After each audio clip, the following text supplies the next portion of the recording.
Oh yeah, time to get naked. That's right, rip off those pants and toss them in a fire. You're not gonna need them where we're going. Naked motorcycles are basically the best motorcycles. Yeah, that's right, I said it. Me, a diehard track day junkie, which should show you just how good they actually are. Let's face it, most riders are not going to the track every weekend or even every other weekend, and they can't afford a separate track day mule like myself and along with a parts toner. But they don't want to sacrifice sport bike power and handling. They also don't want to be folded up like an origami swan on their way to the office. What's not to love? A naked bike is something you can live with every day and you still have enough power on tap to snap your head back. Unless you're buying an MT09, you'll probably end up with a lower monthly insurance bill since most people tend to ride a little less dumb on a naked bike, or at least they don't get into such spectacular wrecks. There's not a whole lot of new bikes for 2022, unfortunately. Mostly there were some aesthetic changes as well as year-over-year improvements to the electronics package on some of these bikes, but that doesn't mean there haven't been any major shakeups. We're going to go through this list of 10 bikes in order from smallest engines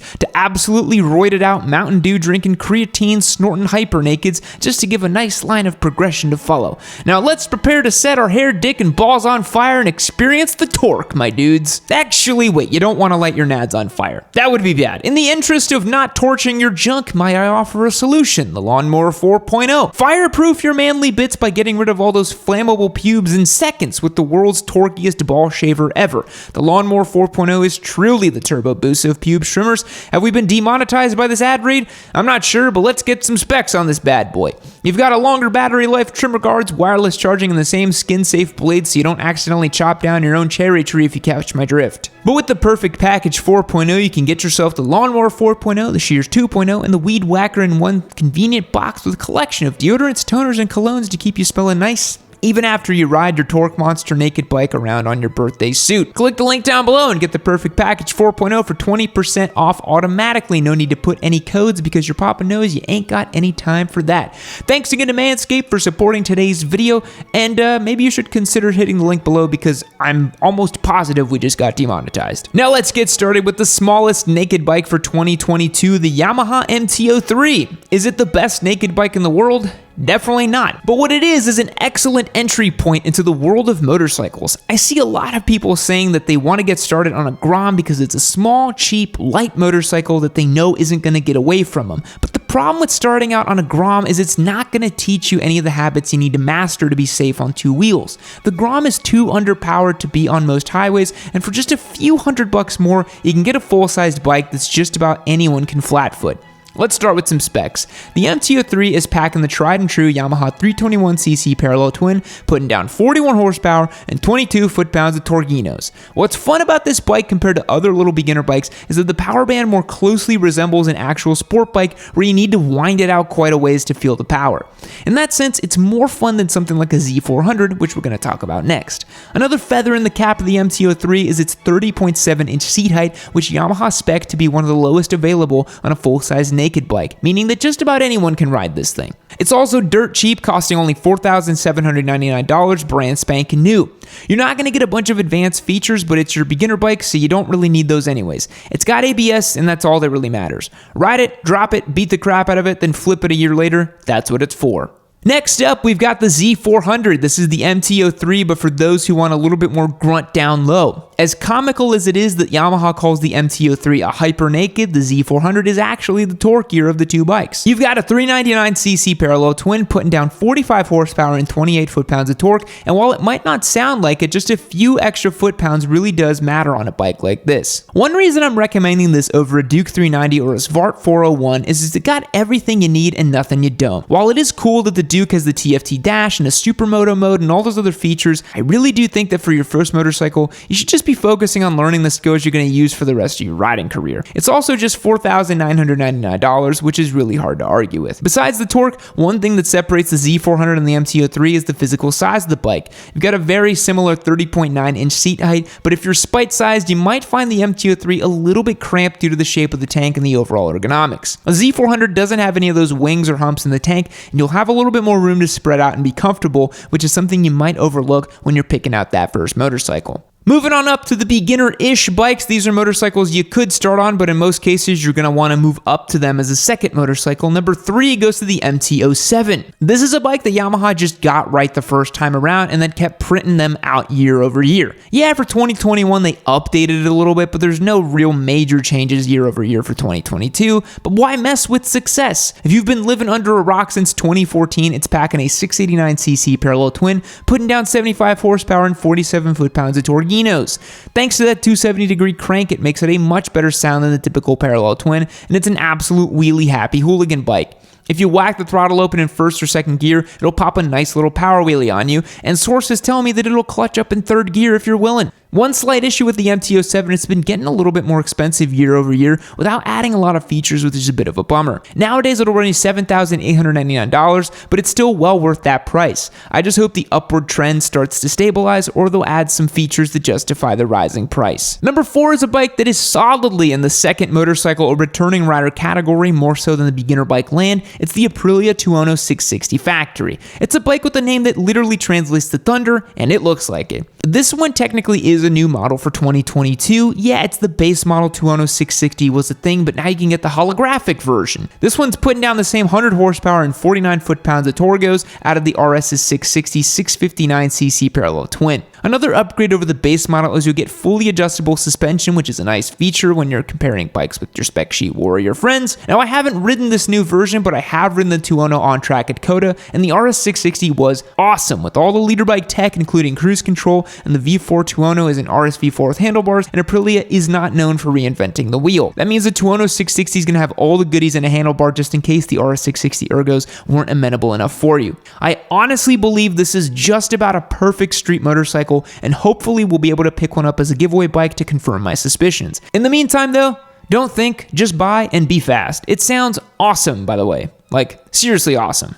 But if 100 horsepower just isn't enough for you, or you're looking at the next stronger hit, you can really feel what life is like on a big bike, well then you'll be wanting a middleweight then. I hate that term, but it's what the industry gave us, so I'm sticking with it. Anyways, the first one I want to talk about is the Triumph Street Triple RS. It is the King Dick Street Triple, and it's amazing. First of all, it handles like it's on rails, because guess what? It's got the Daytona's frame. They made it in 2013, and nobody's made a better frame since then. You can at me, you know I'm not wrong. You get the Triumph intake honk, and that juicy triple cylinder exhaust note. 765cc 3-cylinder, 121 horsepower, and 58 foot-pounds of torcos, tech, pedigree, and a lifetime of Triumph Simpery that can be yours for the low price of $12,850. No, don't think about the price tag. Don't think about that it's just a few bucks off of MT10 money. That's not relevant. It's like a Daytona, but you can live with it on the daily. Have you tried a Triumph before? There's literally nothing in the world that is better. You can stop watching this video right now. I'm just going to spend the next few minutes contemplating the majesty of this motorcycle. Oh wait, no I'm not. There's more script here. Never mind, I gotta keep reading it. Next up is the Duke 890R, the bike that the Street Triple kinda wishes it was. With a throaty 889cc parallel twin that does 121 horsepower and 73 foot-pounds of donkeys, all while making the same noises as a bigger KTM V-twin,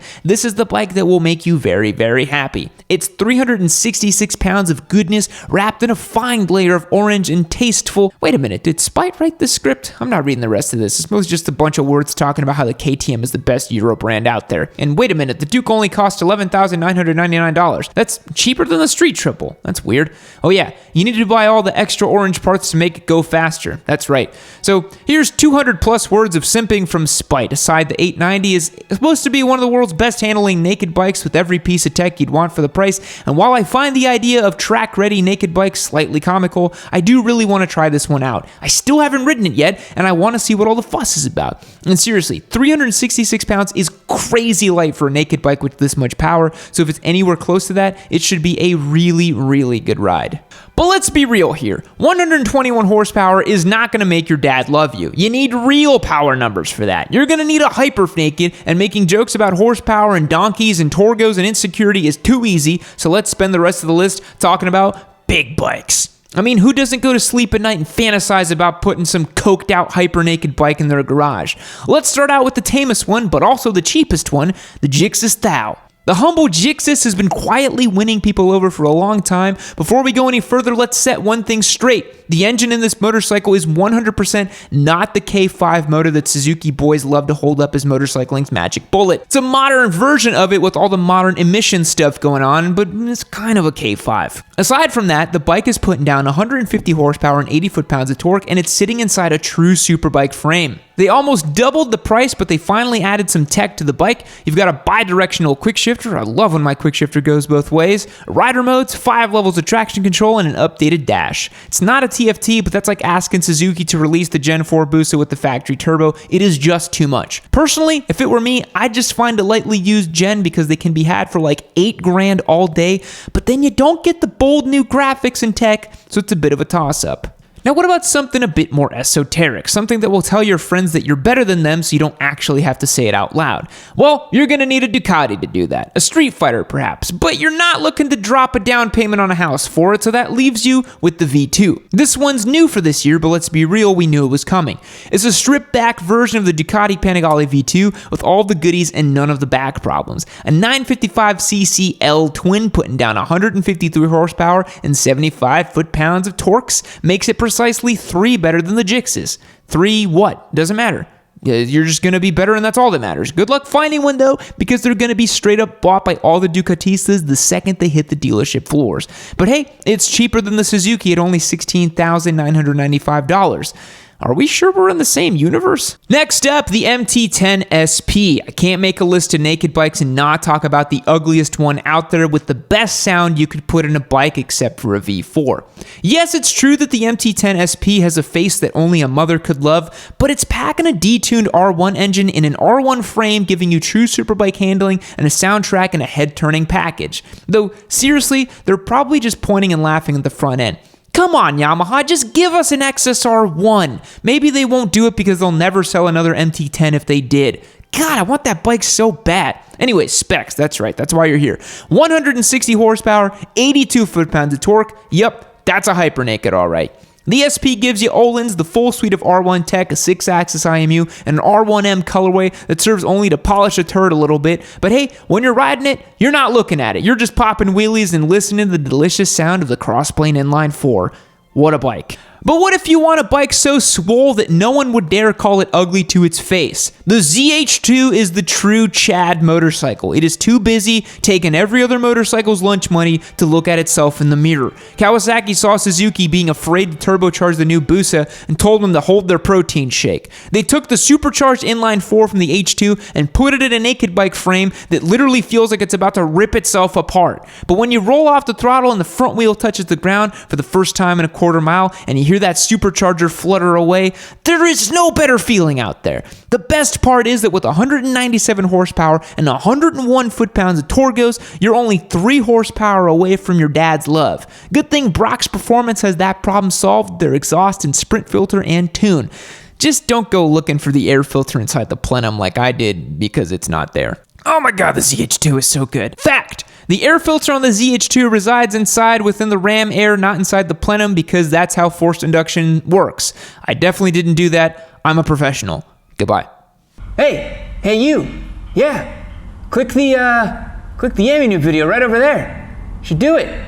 Click that video. Keep watching. Some good stuff. You should really check it out. Hey, look over there. Go click the video. Look, go click it. Click it right now. Do it. Do it. Click that video right now. Do it. Do it. Do it.